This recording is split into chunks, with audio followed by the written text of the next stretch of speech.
Alright guys, I got this GMC Sierra here.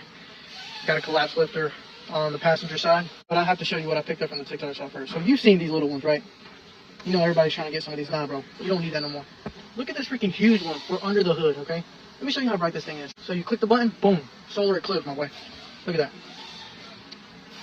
Tell me that ain't crazy. Now, I can see down here my collapse lifter right here. Check that out. See the collapse lifter right there? Like I said, this right here, no more. You don't need it no more. You just need this freaking huge one now. Okay? It's got different settings for less brightness. But yeah, look how cool that thing is though. That's awesome.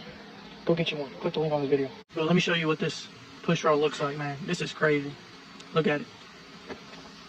But yeah, might need an engine. And it's detachable. I'm doing a front wheel drive transmission right now.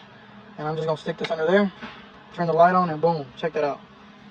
And you could probably wrap it around your head if you wanted to. That's up to you. Look at this, check that out.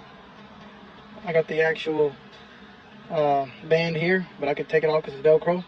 And now I got it closer to the engine bay and where I want it to be. So yeah, go get you one.